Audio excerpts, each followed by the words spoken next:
How much would Bitcoin's price be if it extinguished fiat currency? An interesting thought experiment can be conducted in regards to what Bitcoin's price would be if all fiat currency ceased to exist, and if all of that money were put into Bitcoin. This can be defined as Bitcoin's extinguishing capacity. There are varying answers depending on what is defined as money, and money supply estimates for this article are taken from the Money Project, which was last updated in 2017. Currently, there are BTC 128 million in circulation, and at a price of $6,600 each, that yields a total Bitcoin market cap of $113 billion. The Bitcoin market cap pales in comparison to any measure of global money supply, but theoretically, Bitcoin or some other cryptocurrency could become the dominant form of currency in the future, and maybe in a radical scenario, fiat could simultaneously become obsolete. This extreme scenario is what this article explores. For starters, all the fiat coins and banknotes in the world amount to $7.6 trillion. If all of these coins and banknotes were wiped out and an equivalent amount of money was invested into Bitcoin, Bitcoin's price would be $443,700. John McAfee says Bitcoin will hit $1 million by 2020, which would entail more than double the amount of money being invested in Bitcoin than the total supply of fiat cash in the world. However, the total amount of fiat currency in existence is nowhere near the amount of total money in the world. Combining the money held in all of the world's checking accounts with the total amount of fiat yields $36.8 trillion, and this is considered narrow money since it is easily accessible.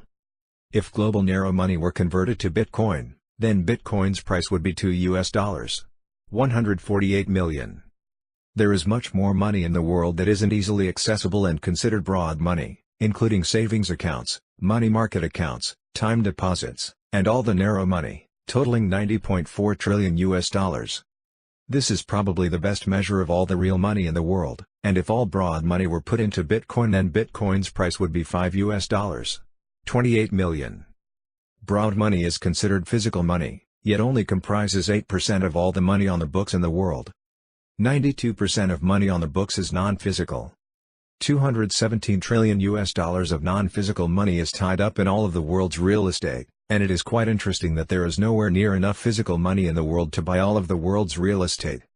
This suggests that the real estate market is hyperinflated and not based on reality. It gets worse, the governments of the world hold $215 trillion of debt, which is more than double all the physical money in the world. This is an excellent way to visualize how unsustainable the global economy is, and this stems from uncontrolled money printing.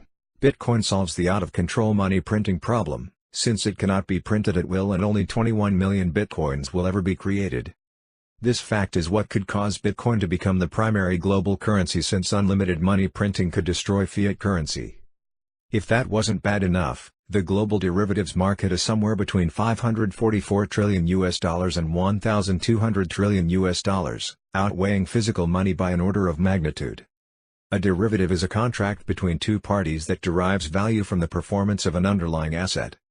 Derivatives trading played a primary role in the 2008 global financial crisis, which was on par with the Great Depression. Derivatives can be considered another example of out-of-control money printing, while simultaneously being a deceptive yet legal way for investment bankers to take physical money out of the markets. To sum up, if all the world's fiat is put into Bitcoin, the price per coin would be near $500,000, and if all the physical money was put into Bitcoin, the price per coin would be near $5 million. While it seems like a radical possibility, a global economy tiring of a flawed system relying on a tremendous amount of money printing, itself a possible death knell for fiat, could lead to Bitcoin becoming the primary global currency.